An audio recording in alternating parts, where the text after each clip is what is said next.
All right, we are rolling now. Counting us down. 3, 2. You're listening to Missing Out with Lex Michael and Tari J. Let's start the show. Hey guys, welcome back to Missing Out. I'm Tari J. I'm Lex Michael. And we are joined by return guest, Caprice. That's it. That's your name. Sure. Yep. Castano. Yay. I couldn't stop before we started rolling. She gave me another name as a lark, and my mouth couldn't not say that name. So as I was saying her name, I just kept going, capiche, capiche, capiche. And it took everything inside of me not to yell that. So get ready for an hour of this shit, folks. Hell yeah. No. We also established that every time a guest comes in, I could swoop in and save the day as far as you having to worry about the pronunciation of names. That's true. And as we established, it is not so much that I actively choose not to help you. It's more that I don't actively choose to help you. Well, next time moving forward, I'm just gonna be like, and today we're joined by, and I'm just gonna point at you and be dead silent until you say something. I'm just going to pick a random celebrity name. Oh, cool. Like you point at me, I'm like, Michael Douglas. Ooh. And so whoever's guesting better have some good fucking Michael Douglas stories. Or no, just you have to impersonate that person the entire time. Do you have a Michael Douglas? No. Wait. Gotta Scott. take your voice. Yeah. Scott. That's it. That's all I can say is Michael Douglas. Is that the... It's from Ant-Man. Ants. Wait, Yeah. there's a... I don't trust my daughter. The movie where he plays Liberace, he's dating a guy named Scott, which is funny. That's why I thought, because he does a lot of scat, and I that too. wonder if that informed his Pym character, where he's like, you know what? I'm going to do a real deep cut. And every time I say Scott, someone's heart is going to flutter a little bit. And he's going to scat.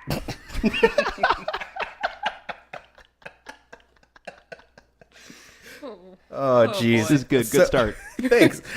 Caprice. My head hurts. Caprice, what did you bring in for us today? All right. We got two hot gaunt dudes eating people for superpowers. Nice. Okay. Ooh, I would that's watch a good that. pitch. I would definitely watch that. Real concise. So what are you talking about? What are you pitching? Ravenous. Ravenous. Yes. So today we're talking about Ravenous, the 1999 film starring a lot of people. Guy Pearce, Robert Carlyle, David Arquette, Jeffrey Jones. It's definitely just Carlisle. That's what I said. What did you guys hear? Some of those definitely a hyphenate. Like mid-stroke something.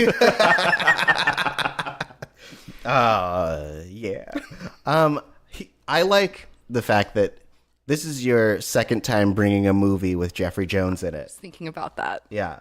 I hope that the next time you you just do his whole catalog of content. Today I'd like to talk about all 3 seasons of Deadwood. He's not in every episode, all 3 seasons. For the ones he's not in, you talk about what his character would have done and how he would have solved the problem. I feel like his character in this episode really is defined by his absence. Yeah. Really is. Look at how everybody reacts to the void he leaves. That's what's informing Timothy Oliphant in this scene, Ian McShane in this scene, all 3 seasons. I haven't seen that. Oh, it's really good. I need to watch it. And they're doing the movie finally. It's going to be in spring sometime. All right.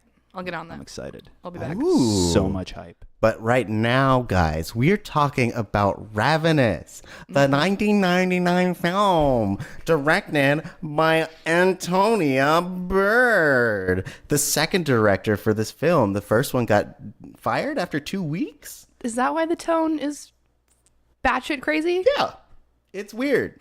There were moments where I was like, "Oh, it's resolved," and then it does something else, and I'm like, "Oh." And then something else happens, and I'm like, okay, there's still an hour left in this movie. A lot happens. I mean, broad strokes is there's this disgraced guy, and he goes to live in this fort. It's during the Mexican-American War, and then like stuff happens. A guy eats a guy, and then more people eat a guy. Right, like touchstones for the story are things like the Donner Party incident, right? Alfred Packer, et cetera, et cetera. Yeah. So that vein, right? Like Cannibal the musical, but less songs. But good music. I love the music. It's so weird. The score. Yes, there was a moment. I think it was either while everyone was traveling around, or it was while the Robert Carlyle character was chasing people around. It was very like jaunty, and I don't know why. It's when he's chasing Jeremy. Was it Davis? Jeremy Davis. When he's chasing Jeremy Davis around to do something. Can I talk? No. Yeah. I'll... All right, we'll just drop the spoiler wall. If you haven't seen this glorious movie, it's on Amazon. What's happening to you? So real quick before we get too far into this conversation. Right up top, right? When I asked you what you wanted to talk about when you came back, you said Ravenous, but also because you specifically wanted to talk about cannibalism.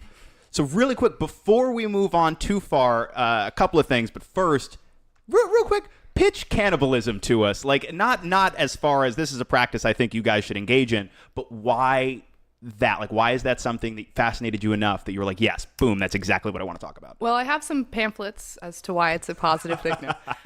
Specifically with this movie, I like the kind of mystical cannibalism idea where it's almost vampiric and weird. And I don't know. I mean, I haven't been eating human lately, but it's just an interesting kind of version of cannibalism where, I remember The Walking Dead does it, right? They do cannibalism at some point. I think so. Probably, yeah. And it's just like, man, we're just eating people now, and it's weird. But when this, though, it's like you can heal immediately. Right. If you eat people, you like gain their power and their soul. It's just very strange. I just want to talk about it. It's based off of an old Native American folklore, right? Like there's an actual creature that they believed in called the Wendigo, that would essentially feast on human flesh and gain its powers and ability. Not that humans have powers and abilities, because we ain't shit, but it would essentially gain their strength and have extra abilities from consuming humans. But now it like removes the idea of it being a beast and is more like, if you as a human eat another person, like you become part of that. Like when I think it was, I can't remember if it was the Mayans or Aztecs who were like, you defeat someone in war, you eat their heart and you get their heart. Yeah. Yep. All right, fun stuff. So the next thing then I want to hit is, so you said you wanted to talk about Ravenous and you wanted to talk about cannibalism. I discovered after doing almost no research whatsoever that there are a couple of movies called Ravenous that are about people who eat other people. Yeah. So that's super fun. The other thing that's super fun is that Tari watched one and I watched a different one. No. So, but hang on, right? I'm a little bit excited because now this is a missing out first, where now I can be guided up a mountain by two people wiser than I am, more knowing, more worldly and experienced. But also, I could talk to you guys about this other thing because this other thing is bonkers. Wow. Interesting. This is going to be so weird. Yeah. So weird.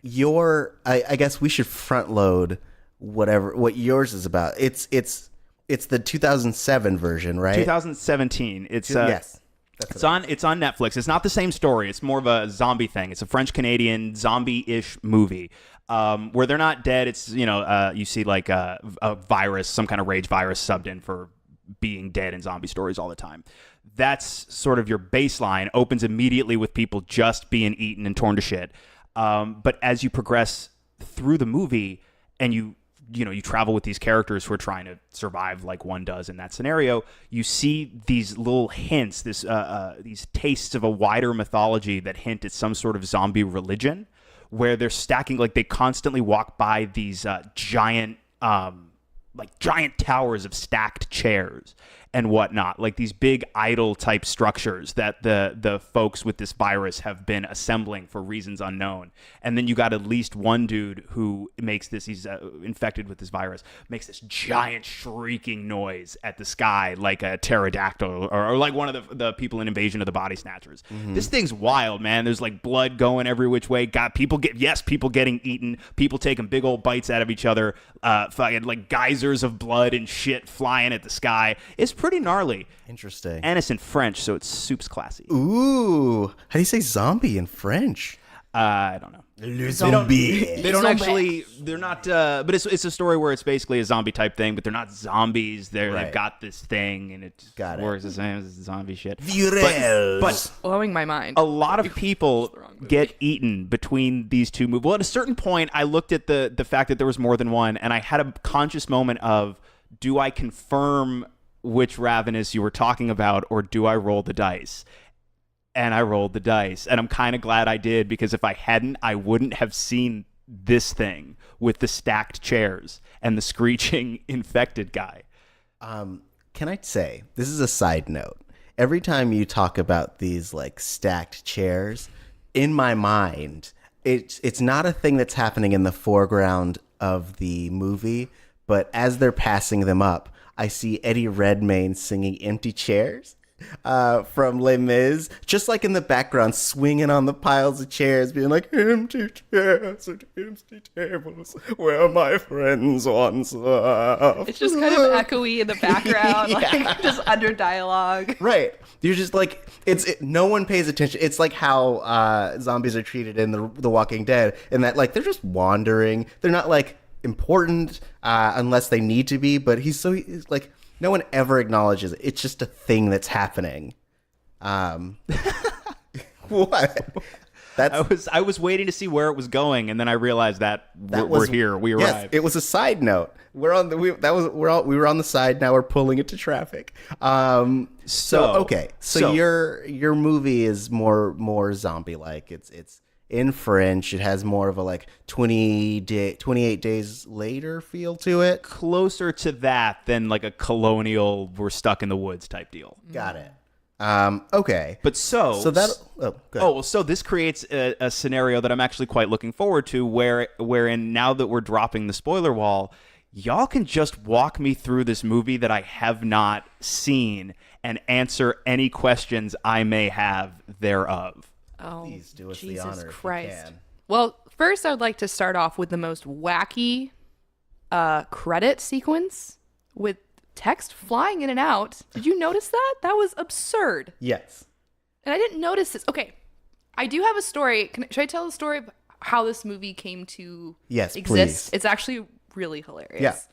So I heard about this movie probably around maybe a year or two after it came out from someone I worked with at a salon. And I'm talking like Newport Beach, like bitchy women in their 40s, don't know anything other than their Escalades and their kids, and that's it.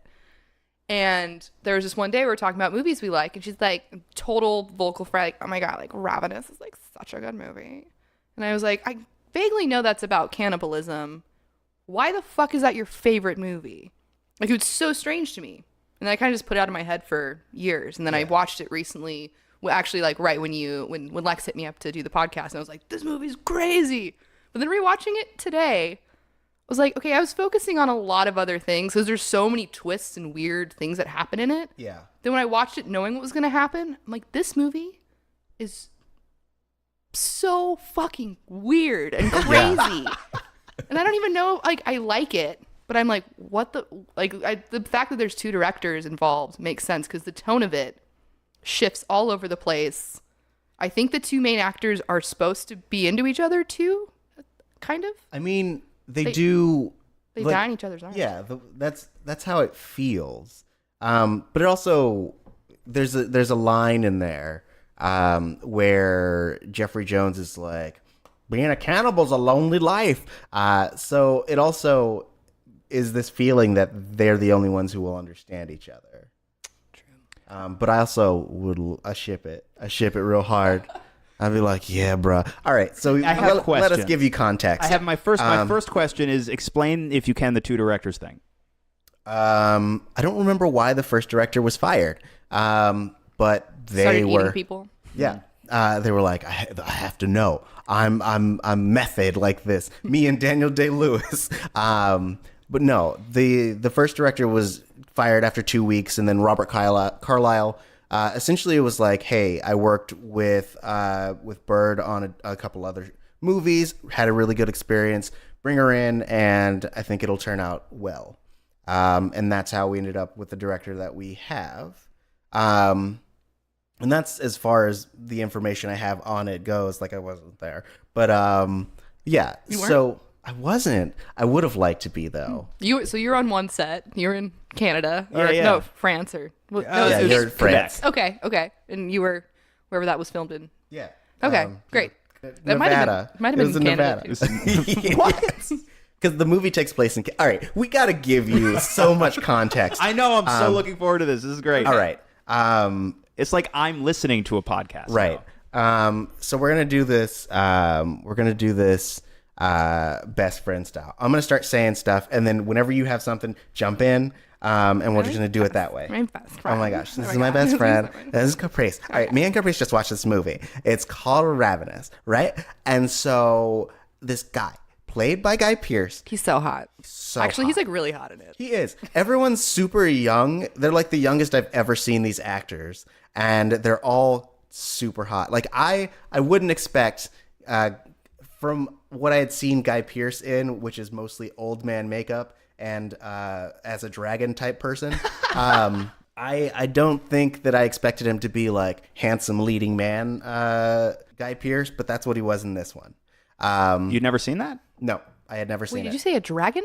Yeah, in Iron Man 3, he Where he's glowing from the inside and he rips off his shirt and it's like, look at my dragon. Yeah. That's my Guy Pearce. Because I thought you said in drag, because he's in drag in a very early Australian movie Oh, really? called Priscilla, Queen of the Desert. So I was like, wait, did you say dragon or drag? Dragon. But I love that you keep pulling out these like super deep cuts where I'm like, oh, me and my broke commercial shit, and you're like, oh, you mean this very obscure movie that this person was in, and I'm like, yeah. Yeah, I'm an asshole. I know. I wear round glasses and push them up all day long. You know what?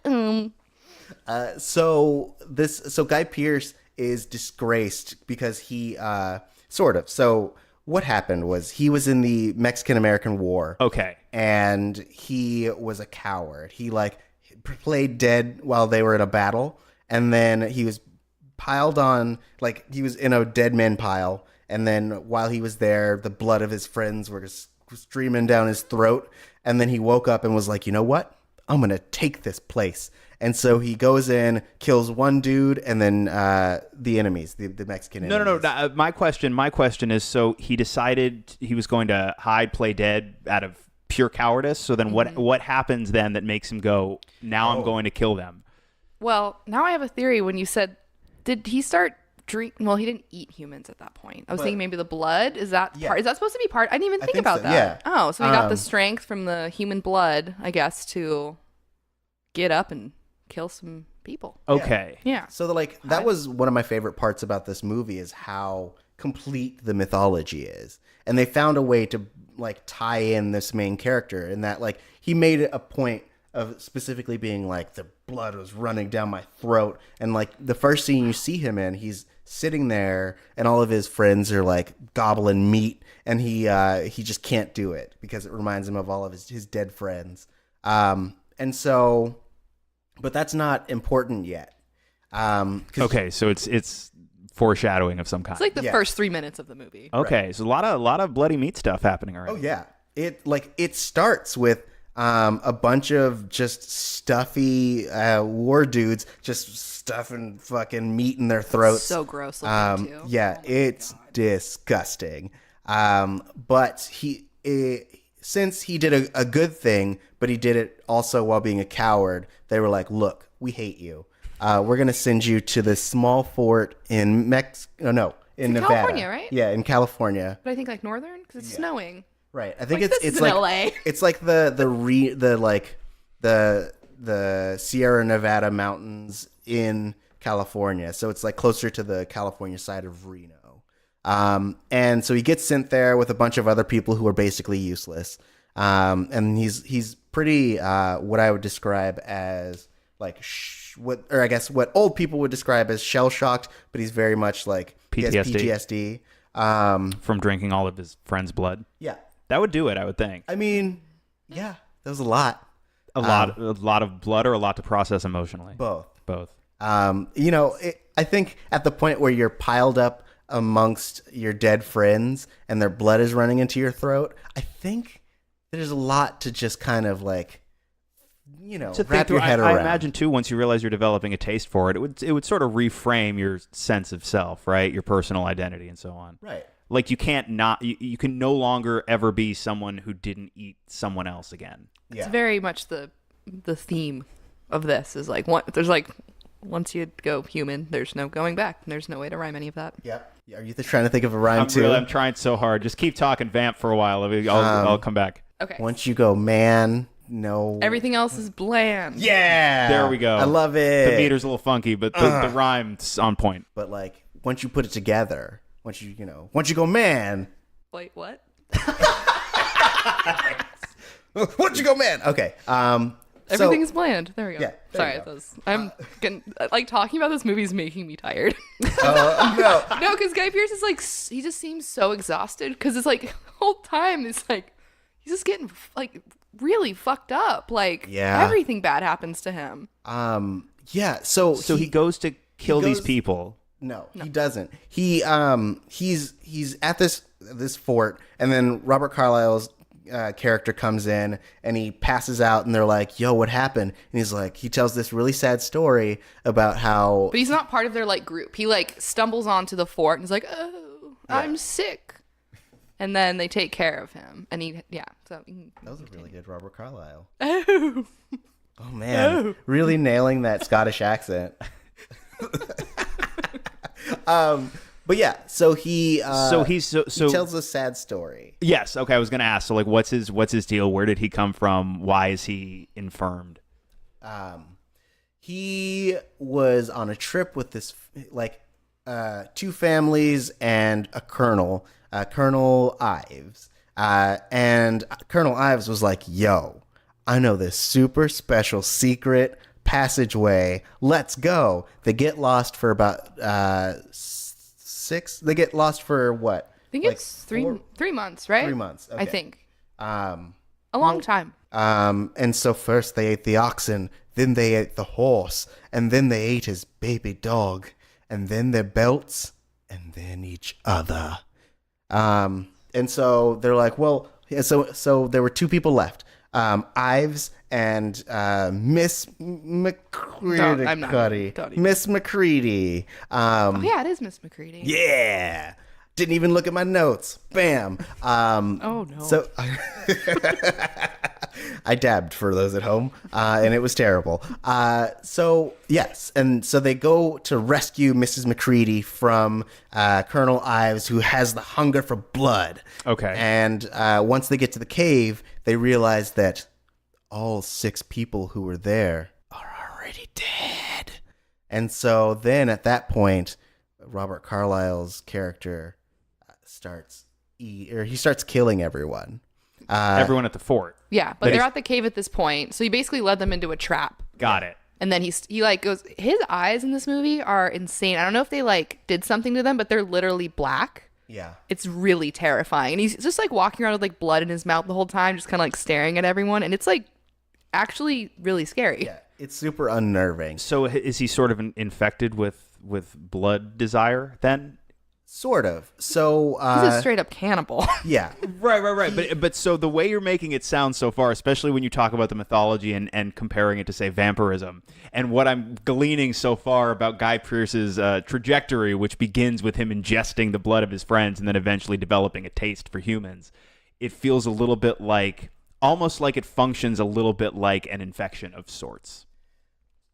Sort of. So it's less of an infection and more of it's kind of a superpower. Honestly, it is kind of a superpower. I would say that like it's a superpower fueled by addiction, though. Like it's like if it's like crank. how he like has all this power, but he has to like Keep jolting his heart. Jolting his heart, right? So, but in this case, jolting your heart is eating the flesh of another man. Okay, so then my next question is this something that anybody could do? Like if I existed in the Ravenous universe and I decided, you know what, I wake up one morning, I know cannibalism, and I eat some folks, do I get the superpowers? Yeah. Yes. What are the superpowers? So the background of this character, as you learn more about him, you learn that he's actually Colonel Ives, and he had tuberculosis, and some Headaches. other disease and headache. Oh, and also depression. He had tuberculosis, depression, and headaches. Yeah, I've got at least 2 of those. Well, Tuberculosis. And they give me severe headaches, let me tell you. From the coughing, you cough so much. It's true. He essentially heard about this from, I guess, a Native American guide or shaman, and then he ate that dude, and he was like, "Oh shit, it works! I can heal. I don't die immediately. I have superhuman strength."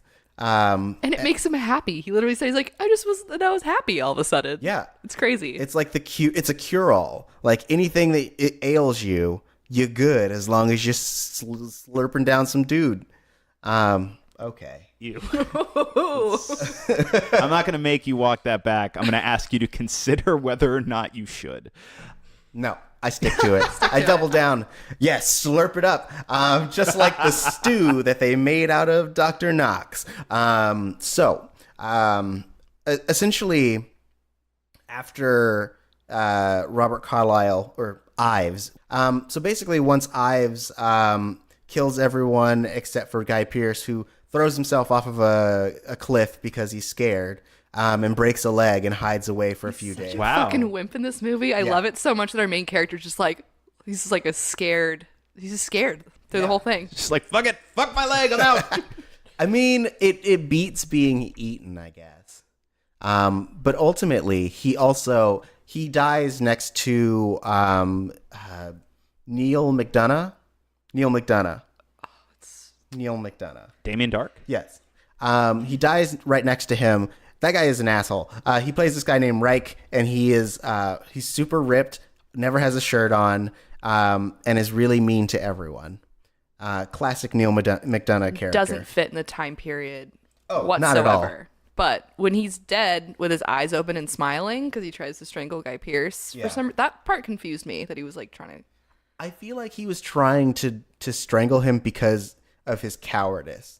I think that he was like, "You son of a bitch! I probably could have been alive without you." Right, that makes sense, because he must have known that he jumped and wasn't trying to go after Ives at that point. Yeah, I guess. But that's like a lot to think about when you're dying. Like, how dare you not like. It's the same character who was standing in a river just screaming. So like, he's an intense dude. That's how he's introduced. Yeah. The first, Hart, who is Jeffrey Jones's character, Hart's going through the roster of people at the fort, and he's like, David Arquette, he's just a womanizer dumb guy, and there's a preacher, and there's Reich, and he's shirtless, waist up in a river, and he's just screaming at the top of his lungs. And I mean, it's a perfect introduction for each of those characters. But that's the most memorable one, I'd say. Definitely.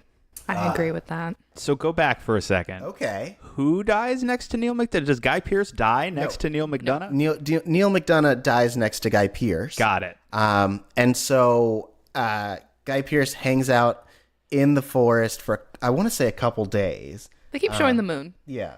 So yeah, he hangs out for a couple days, and then he's like, you know what? Fuck it. I'm out. So he starts eating Neil McDonough. And then he walks back to the fort. Even though bone was sticking out of his leg. Yeah. Yeah. It's your first sign that it's true. The legends are true. I don't know if you've heard the legends, but they're true. Did you hear the legends? Anyway, there was already there's so much story, and you're like, this is like halfway. Yeah, and dude, then there's so much. So fast forward. Well, I want to know though, how many days do you think it would. They show the moon, right? So there's passage of time. Three. Let's say 3 days. Let's say 3 days. Do you think you'd resort to cannibalism within 3 days? All right. Because I wanted to ask, and I feel like this jumps into the bigger question. Would you be a cannibal if it promised superpowers? Yes. Are you kidding? Of course. I would have to cook it. These guys are going like just raw dog, like biting into people. Right. I'm not into that. I'm a weird texture person. You know? Okay. Yeah. So I might need to make like a patty, Right. grind it up a little bit. But yes, I would. Well, Donald Trump probably wouldn't taste very good. But I mean, I'd like eat bad people. I don't know that I would be able to kill the person that I was going to eat. But if somebody did that For part superpowers? To get rid of your tuberculosis that ails you, Lex? Right. Man, what if I've become attached to my tuberculosis? I've framed my entire identity around it. This is definitely insensitive. So I don't know. That part might be more challenging. But if you actually provided me with human meat, like they released a Hannibal cookbook and shit. So like I could present that all really nicely in a way that would probably be super palatable. That for superpowers, maybe, yeah. I don't know that I would be down with the murder part. Okay, I have a problem. I just thought of something. Yeah. So I also find Mads Mikkelsen extremely attractive. Do I just have a thing for cannibals? Maybe. And what about it would be the thing? What would the thing about cannibals be? But Superpowers. I just think Guy Pearce and Mads Mikkelsen are not equally. I like dudes that look like they might die at any minute. Okay. You know? Yeah. I'm into it. I mean, No, I'm not. if you're a cannibal, I'm going to make this work. If you're a cannibal, sometimes your meals aren't always like immediate, and you got to work for it. You always so you're going to be a little like lean and gaunt. So yeah. True. That's what you got to work for it. Cannibal in like the modern age, like a Hannibal situation. I mean, we got freezers. You could just grind up some meat, freeze it for like you could live off a human for a while, especially if you don't eat a lot. That's true. I mean, I feel like yes, making it very scary. I sound like a very scary person. No, that's what this is what we chose to talk about today. So we're going all in. You gotta commit. You left your morals at the door, bruh. Morals are for cowards. It's always better to sound sure. Agreed. But yeah, I feel like kind of what you're getting at. The hard part is like figuring out the process. Like, where does your human meat come from? Is it ethically sourced? Right. Like, is it from a morgue? Do you have to like yours was kind of more of like a Dexter kind of thing where you were like, yo, I'm going to get some bad people. No judge, no jury. Just like fuck them up and then eat them. Get my superpowers, use those powers to get more bad guys. So the problem with my trajectory of cannibalism is the first body is going to be the hard one because I won't have my superpowers yet to be like, because you're also like super strong and like can fall through ceilings and yell. I'm sorry, we'll get to that. The ending scene when Robert Carlyle falls through the ceiling is like, ha! That whole sequence was insane. Yes, let's take specific time to talk about that. Like hitting each other with logs, like over there. Dude, and he paints. He puts a blood cross on his forehead and then like spins around a fire just for fuck. Like no one's there to see him do this. He's like, ha ha, hunting time, ah cha cha. It's so silly, but it's so like that whole ending sequence was bananas. But it felt like it just belonged in this movie. Oh yeah. Anyway, back to our lives in cannibalism. Yeah. So the first one would be hard. I feel like if you decided that you were gonna go forth with this plan, then you like start with a corpse and then you move to like live prey. Yeah, that makes sense. All right, I'm good. I'm down. Right. My concern would then be things like, well, what did this person die of? I'm going to a corpse, and like, what does that do to the quality of the meat? And maybe I don't get as much power from this corpse meat as I would from fresh human meat. So that brings up a interesting question in that is the healing factor like a Deadpool kind of healing factor, or is it more of a Wolverine healing factor in that you can heal from anything, or is it that like you have to make sure that you're healing to dying ratio is specific, you know? Well, according to Ravenous, it seems like if you just have like a bite of meat, you're good to go. Because there's a scene where Robert Carlyle stabs Guy Pearce and he's like, "You're gonna die if you don't eat meat again." And so he's like, "Okay," and then he like just has a bite of stew and he's like, "Well, healed That's up." true. Well, I guess there's a little time lapse. I'm not sure now. I mean, I think it's only like a few hours though. Yeah. So I guess it's pretty. So it doesn't matter if it's diseased meat because like you already have your healing factor. Ooh, I bet Knox was good because he's drinking booze all the time, so he's like super tender. Ooh, yeah. It's like they eat an alcoholic. Yeah. So it's like when you do like a wine saute or something, or like a wine sauce. Okay.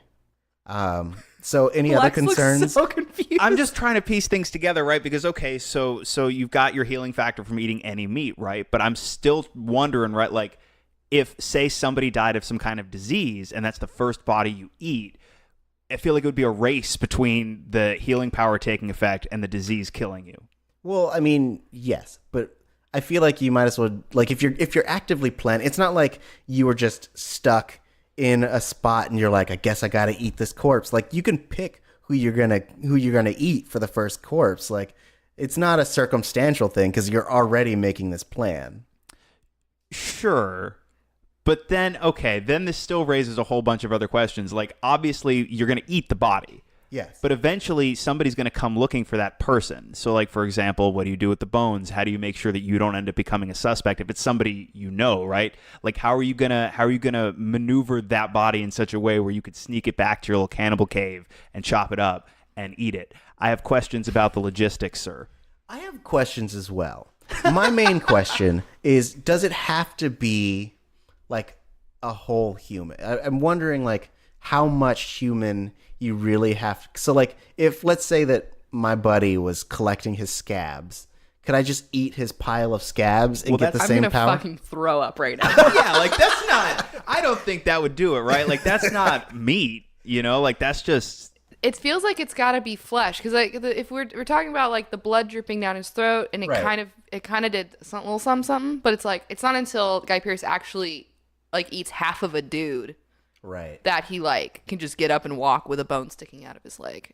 That's true. So wait, is it that does the bone actually go back into the leg at any point, or is it just that he doesn't feel the pain from it anymore? Well, he forces the bone back in. Okay. But he's he's able to walk miles and miles on it after consuming Neil McDonough flesh. Okay, so it's not really a Wolverine thing then, right? Because like Wolverine, I feel like if he could get himself going, eventually that bone would just he's got actually that done where he's got an adamantium skeleton.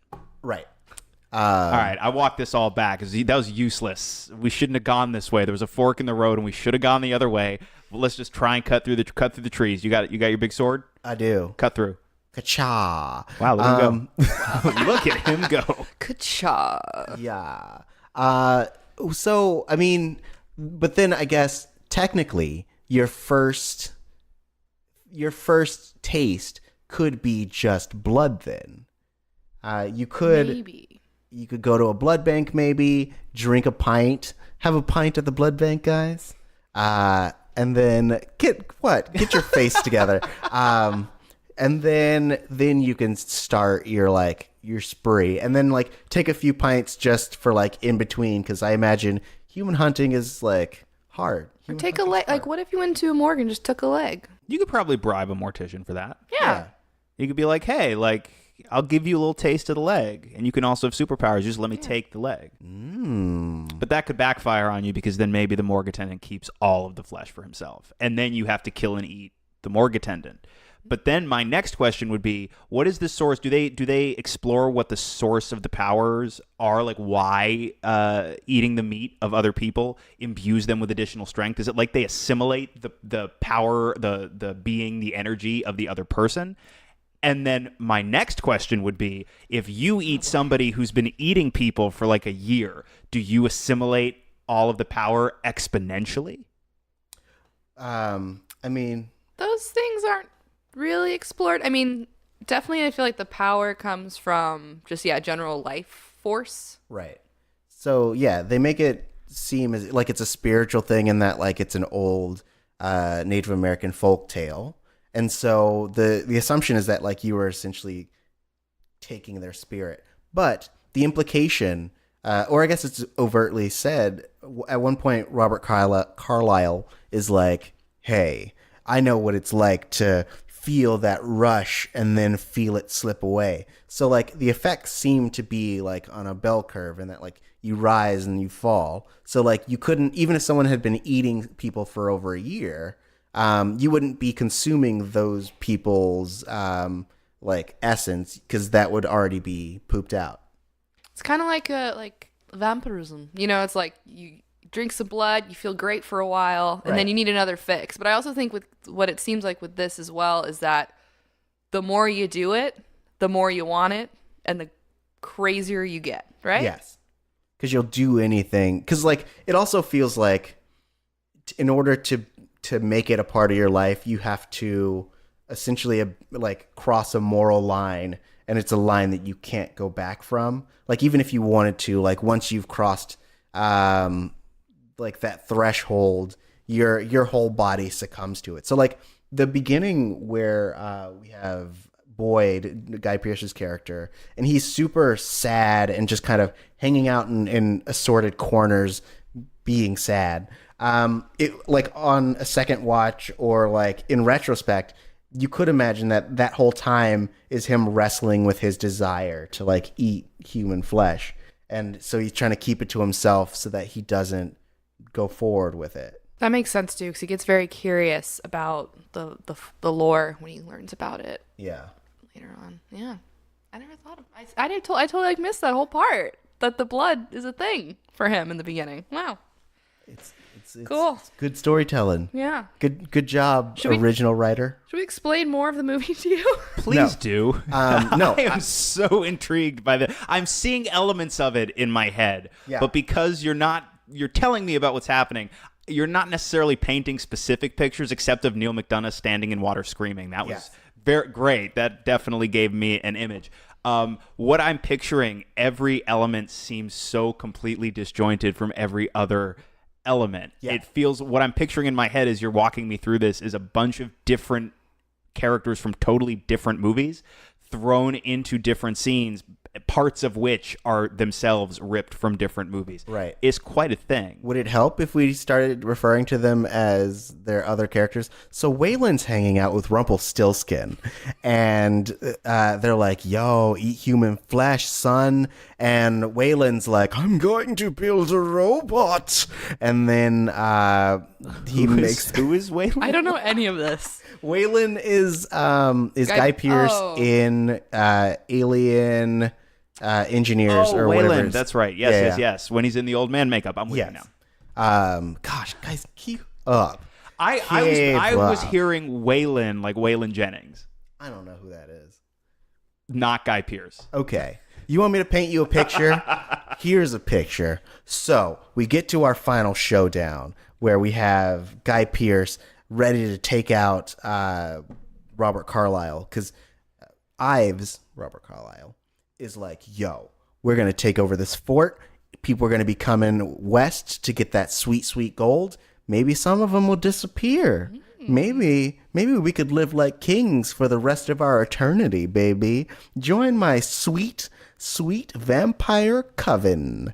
And then... it'd be a cannibal coven? Yes, my cannibal coven. Thank you for that. And so, but like, you know, Jeffrey Jones doesn't want it. He's like, yo, I'm living a bad life. I was forced to be a cannibal. We didn't talk about any of that. No. Okay. I'll do the rundown real quick. Okay, Hang on. So let me see if I'm tracking any part of this. So, okay, so going back, Robert Carlyle shows up, right? He's actually the villain of the piece, right? Is what it sounds like. Yes. But when he shows up initially, he shows up pretending to be, if not a friend, certainly more innocent than he is, under an identity that isn't his true identity. And then it seems too inducts our main character into the ways of cannibalism, right? He's sort of like his cannibalism Sherpa as such. Right? Am I tracking this more or less so far? Yeah. Yeah. Okay. So I can map that onto the Ra's al Ghul, Bruce Wayne relationship. Sure. And now I feel safe. And now I feel like I understand what's happening. And I am comfortable and I do not feel threatened. Okay. Aw. How nice. No, but I'm okay. I just wanted to make sure that I was tracking that because I feel like most of what we've worked through thus far can be boiled down to that. Yeah. All right. Yeah. Now, let's move forward. Well, I'm going to move back for a sec, just so we Okay. can know where Jeffrey Jones comes in. Yes, So, give me that. Robert Carlyle stabs him during the whole scene where he's kind of putting them into a trap. Okay. And then you find out Robert Carlyle feeds him some human to keep him alive and then makes him his little cannibal buddy, I guess. So yeah, and then Jeffrey Jones just kind of pops up in the end and is like, hey, I'm a cannibal too. I'm lonely. Hey, everyone. Here I am. Do you remember me? But then he's super conflicted about having to kill people for the rest of his life. So then Guy Pearce takes him out. So he's not as into the superpowers. No. I mean, he is kind of forced. It's like when a vampire turns you when you don't really want them to. And so you're kind of just like, I guess I'm a vampire and no one's going to stab me because everyone's allergic to the same things. It's that. Does that happen to your voice? Yeah, that's what happens when that's a primary vampire voice.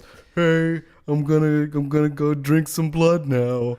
Hey guys, oh man, I miss garlic. My favorite place was the Stinking Rose, but I can't go there anymore. This dude's anguish manifests in bizarre ways. That's what it's like being a vampire. I didn't know Eeyore was a vampire. It was really nice. He had a good But he story. wants to be a vampire, and that's why he's so sad all the time. Yeah, he had the superpowers, and now they're gone. What is happening? It's like he keeps trying to eat Christopher Robin, but Christopher Robin never stays long enough. And he can't eat Winnie the Pooh and shit because he's not a person. Right. That's got to be a person. That was actually very pig blood. right. That was very disrespectful to you're Winnie the safe. Pooh. But yeah, that's what that movie was about. Which one now? Christopher Robin. Oh. Yeah. So that's what happened with Jeffrey Jones. He got sired into being a cannibal and was like, look, I don't want to do this anymore. Kill me, man. Put me out of my misery. And Guy Pearce was like, I'm going to kill that dude too. And it's going to be real cool and whimsical. And then Jeffrey Jones is like, whimsical? And he's like, fuck you, you're already dead. I'm going to go do it. More or less. Yeah. Yeah. More or less. And so we have it reminded me of a fight from like Punisher, where they're like, it's long and no one gets knocked out quickly. It just drags on, and they use anything that's around them to beat the shit out of each other. I love it. Was I love great. it. They're literally just using giant logs and just hitting each other in the head. Yeah. And it's incredible. And the death scene's great. So at one point, Robert Carlyle stabs Guy Pearce in the back. And I love how he's just walking around. It's just funny. He's kind of like, I guess it was whimsical. You're right. He's like whimsically just kind of like stumbles into a barn. And he's sitting down. Looks like he's like very injured. Robert Carlyle's like, gotcha, bitch. But no, he literally, he traps both of them in a giant bear trap. Yeah. So they're both stuck on both ends, and they're like snuggling. They're like spooning in the position that they end up in. And then Robert Carlyle says like, that was sneaky. That's a line in the movie. Yeah. Okay. And it's wonderful. And then they both, and then Robert Carlyle's like, if you die, I'm going to eat you. But the question is, if you're going to eat me when you die, because then one of them would live. Right. Wait. Where'd you get lost? That was perfectly clear and understandable. Totally. The whole last bit. Okay. So wait, what am I? Okay.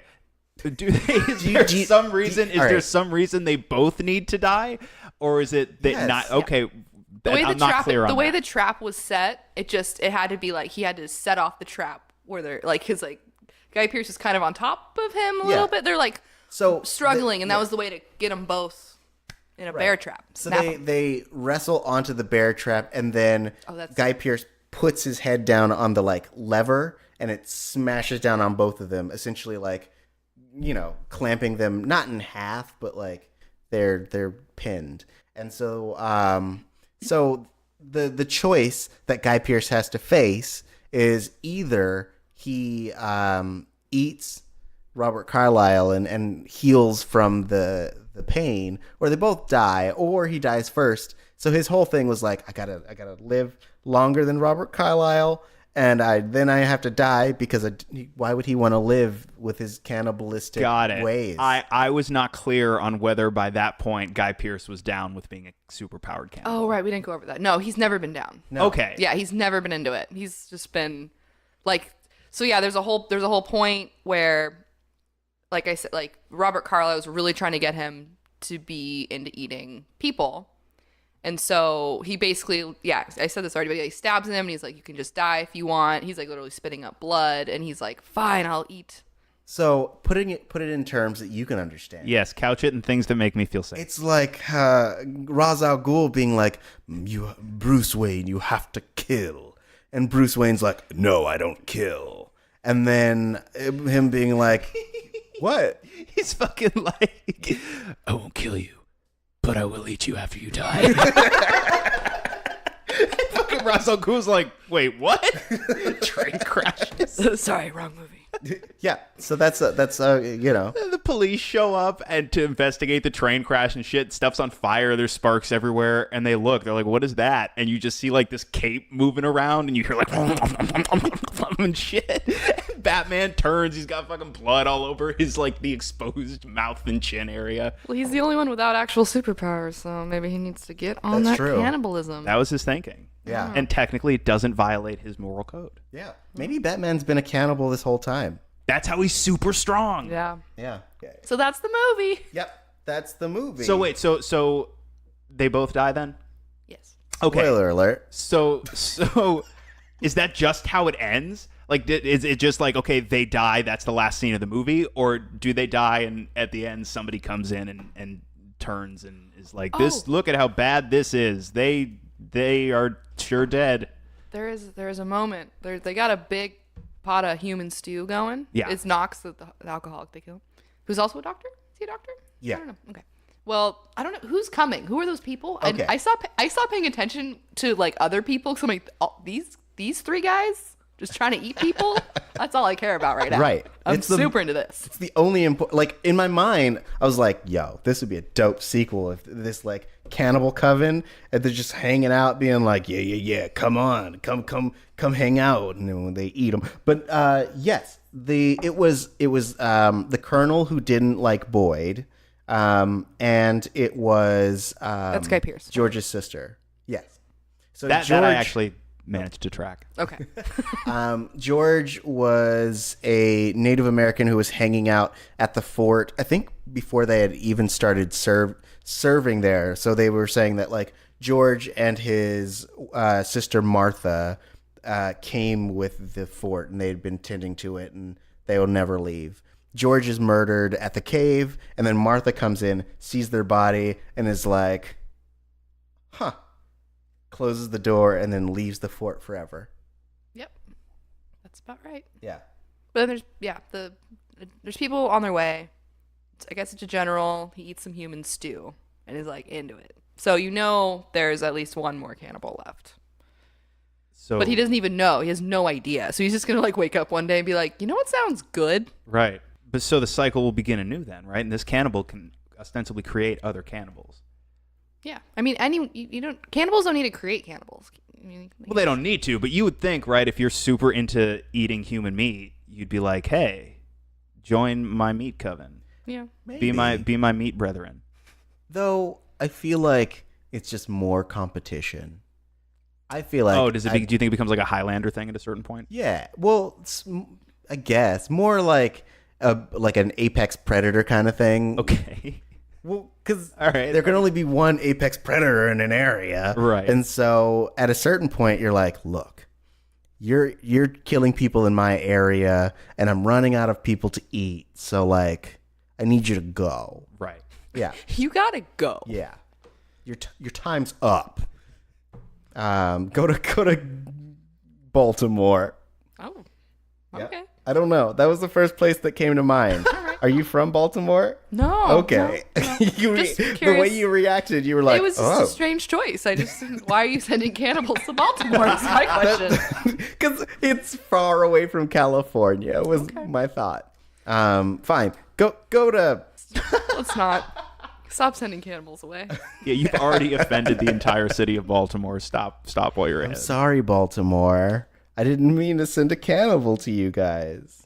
But it does seem like Robert Carlyle is totally chill being the only cannibal. Yeah. Really. He's just kind of annoyed. He just seems like annoyed with everyone around. Like, it's weird. He's got a weird vibe. Yeah. I feel like the only reason why he was trying to bring them in is so that, like, there's plausible deniability if they're ever caught. Like, they can work as a team in order to just cannibalize longer. Right. They're like hunting together. right. Like hunting in a pack. Ooh. Why did Jeffrey Jones kill the horses? Do you remember that? There's just a scene where there's a bunch of dead horses. And yeah. I don't know. Like, for a second, I guess if I were to try to rationalize it, it'd be that maybe Jeffrey Jones thought that maybe he could satiate the hunger with the horses. Oh, maybe so no one could leave? Ooh, yes. Those That were makes my more first sense. two guesses. That's it. Yeah. That's what it Having is. not seen the picture, those would have been my first two guesses. So what if you could... This is Yes. wacky. Ask it. So if you start eating flesh of any animal, like once you're a cannibal and you eat flesh of any animals, then you like act like that animal for a little Assimilate their bit? power Yeah. and shit. So Yeah. just like Jeffrey Jones, just like on like acting like a horse. Like if you eat pheasant or some shit, suddenly you can glide on top of water by kicking your feet just under the surface. That's fantastic. Yeah. But you'd have to still eat a human first to like become a cannibal. But that's just like a fun little Right. side quest. Right, like you have to unlock the ability with human meat. But once you unlock the ability, like you could eat a spider and some shit, you get like Spider-Man powers. You eat like a vulture. You just circle over dead things. You circle over people and then swoop down and eat their meat as they die. And then so you never want to eat like cow or chicken or turkey again because you just become so stupid. Right. It's like just running around in circles. You like drown yourself as a turkey, like just looking up at the rain. They do that. I love that. Yeah. It's sad. Turkeys are so funny. They're best served eaten. It's just the only way they serve a purpose. Guys, what would be your favorite? What would be your animal of choice? But it's like, okay, so you really think you'd actually fly if you ate a bird? I hope so, man. Like, why am I don't going know. out and eating wild birds if I'm not going to gain the power of flight? I feel like you're more likely to just throw up your food to babies. You're gonna like see a child and be like, I was thinking more of just like the spirit of the animal. Like, yeah, like maybe like mental capacity or like, you know, heightened senses, you know, not legitimately like turning into a What about right. What about Flying if I around. eat shark? I can breathe underwater and still eat people meat. Yeah. all right, That's great. I think And that'll I work. can eat other fish, so I can breathe underwater longer. But then you'd become a fish and you'd be like completely stupid. Oh, but is it like an Animorph situation where like if you're in the animal form for too long, you get stuck? Maybe. I mean, I think that like we'd have to establish rules that like each animal lasts a certain amount of time and it can't be overwritten by another animal. So like once that animal runs out, then like you're back to normal and then you can consume again. Cause like otherwise, like, yeah, let's say that you were a shark and then you ate like a krill like popped into your mouth accidentally and then you're like, oh shit, I'm a krill. So, You're just floating in the water for like 3 hours. Like, shit. Like, wouldn't it be terrible to discover that once you've unlocked this ability to take on the qualities of what you consume, if you're something underwater, say you're a shark, and you swim past where a boat dumps garbage, and you swallow a plastic bottle or some shit, and then you turn into a plastic bottle which cannot eat, and you sink slowly to the bottom of the ocean, and that is how your But story you're not ends. a shark. You're still a person. You don't have like a big shark mouth. Yeah, you don't have a in my mouth. no. Also- In my head, we're fully shape-shifting into a fucking fleshy-looking shark. Garbage doesn't have a spirit. You can't take the spirit of garbage unless like it's a person. If there's a name for this episode, it should be Garbage Doesn't Have a Spirit. God. I'm gonna run for office on that platform. People will be so confused, but they're like, he seems so sure. All right, guys. But oh my God, I just can't believe you're thinking of like a humanoid shark. Like a straight up tusk situation, humanoid. Yes, Oh, we didn't- and I maybe still have like little hands coming off the side and shit. Like it's like I'm partway through the transformation because I didn't eat the whole shark. But I'm just far enough along that gills and breathing underwater. I got a big fin and whatnot, sharp teeth. Just one fin though. It's like one fin and one like an arm. arm, like. So here's where my brain went. I was thinking if I ate like a jaguar, I would just be able. I'd have very fast legs for a human. I'd be a human form, but could run really fast for a while. That's where I would think. I feel like if you ate a jaguar, you would start moving around like James McAvoy in Split or in the Glass trailer where he's running like a cat. Yeah. Or like Liev Schreiber in. I mean, either of those are acceptable though. They are. Like running on all confused. fours is dope. I feel like I would be more.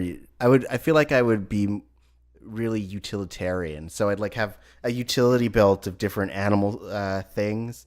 So I'd be like, all right, I need to see far, and I'd take a bite of a hawk's head, and then I'd be like, oh man, I need to see infrared, and then I'd take a bite of a snake's head. You know, not together, but like. Ooh. Yeah. What if you did them together? Ooh, far infrared. That'd be crazy.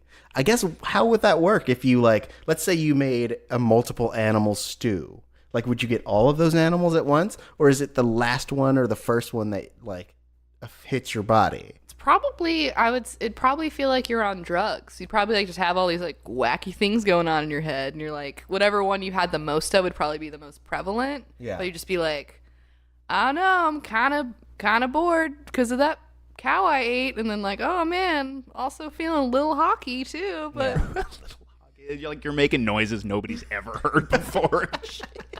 Like they wouldn't even know how to describe it to another person.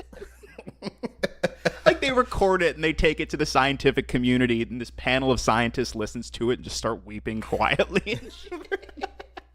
my final mission as a cannibal would be to eat a gray, an alien. Maybe you'd see through the fourth and fifth dimension. Maybe you'd learn how to fly a ship. Ooh, maybe you'd know math. Yeah. Okay. All right. Math. Yeah. Okay. That's the only way to. So the only way to learn math is to become a cannibal, and then so you have to eat a human, then eat some other animals, and then eat an alien. That's the only way to learn math. Right. Yeah. Is that how you guys learned at math? That's Wait, what so you're a cannibal? You're just admitting to it right now. Oh, damn. You got me. Well, I guess I'm going to be the only one on this show tonight. But the show's already like almost done, and we're still so the next show. So you Right. say, Oh, I yeah. guess I'm gonna be hosting the next show. Yeah, alone. sorry. Like There. the full show. Like Oh, got the it. show as a concept. Not Oh. like the episode. Now you guys have to hit each other with logs. Not All even- right. Okay, so also there's this part where Guy Pearce is looking for Robert Carlyle. This is at the end, like before the fight happens, and he doesn't know where he is at all. And he just comes through the ceiling and is like, ah. And that's how the fight begins. And he has the red. We talked about it. He has the red cross on his head. You don't know why he has it there. And he just. Wait, like one more time? Okay, so what animal did he eat while he was outside that he is now emulating? I would say a toad of some sort. That's how he jumped through the ceiling. Is he had a toad, got them leg powers, jumped up, and then he was like, yeah. Like, wouldn't you, if you were Robert Carlyle and you're like up on the roof or something, and you're like, what animal can I fucking eat that's really gonna fuck up Guy Pearce's day? And you're looking around, there's nothing in sight, and then for some reason there's this hapless toad who happens to be on the roof somehow, and shit, you're like, fuck it, you eat the toad. Ah. Yeah. That's what happens. If you buy the DVD, it's deleted scenes. It's all there. This is the plot line they very famously cut, is the plot line where Guy Pearce becomes a man shark. All right, guys, we gotta go. we gotta wrap this up. Really, we need to stop. Any last thoughts before we sign off? I definitely think the movie is worth a watch. It is batshit crazy. It's a good one. I'd recommend it. You should watch it, Lex. The thing is, right, the French Canadian Ravenous is pretty cool. I would recommend that, but I am actually very pleased that this went the way that it did, because I now have some very powerful images from this film burned into my brain, and when I go and I watch it, it will now have to compare to what you guys have created for me today. Yep. It'll live up to every single moment. Specifically, Neil McDonough screaming in a river. I also recommend it. It was very fun. It really keeps you on your toes. Yeah. I think that even if you had not seen it, you sat through this whole thing.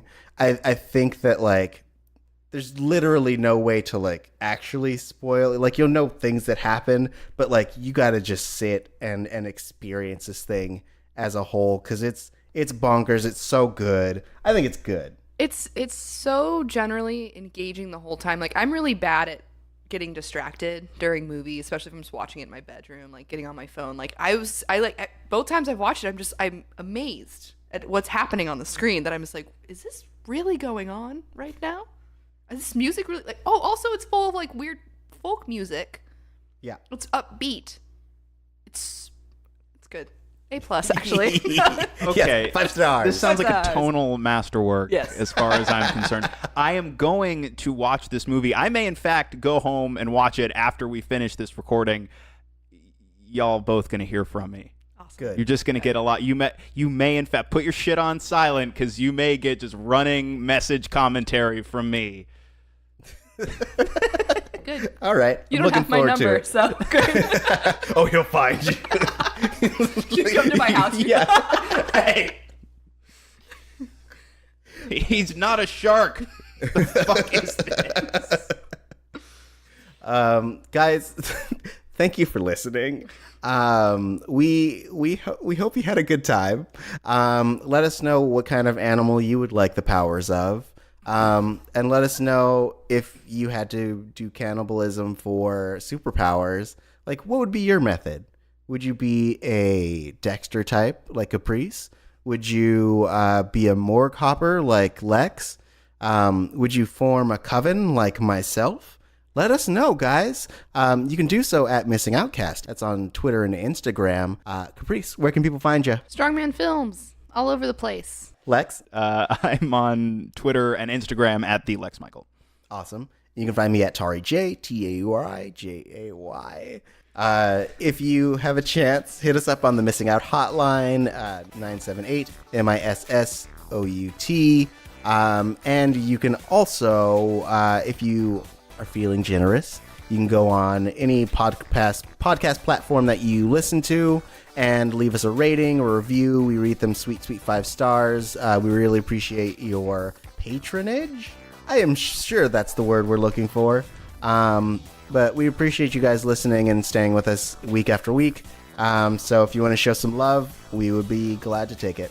Until we talk to you next time, this has been the retrospective that's introspective. And now you have a new perspective. That's adorable. It's so cute. That's not. Please stop. This is what people are actually tuning in for. I regret everything The now. Never fans coming back. Demand it. It's ASMR, right? Ugh. I'm rubbing my mustache against the mic. You can hear it in both of your ears. Can I leave? Can I just get up and leave now? No, it's captive ASMR. For another hour. Oh, okay, bye. Bye. Did you know a turkey puppet once ran for the presidency of Ireland? Did you know that meat once rained from the skies of Kentucky? Did you know that there was an emperor of the United States for a while? Then listen to the Wikiship Down podcast. We live in an age when the sum total of humanity's knowledge can be found in your pocket on a smartphone at any given time. But when that knowledge is peer editable, like it is on Wikipedia, what does that say about mankind? So follow us down the digital rabbit hole as we drink, joke, and curse our way through the random button on Wikipedia and see where our journey through humanity's knowledge takes us. While you're at it, follow us on all social media at Wikiship Down. I'm Ruth Ann. I'm Ryan, and be sure to find us every Wednesday on iTunes, Stitcher, SoundCloud, or wherever you listen to podcasts.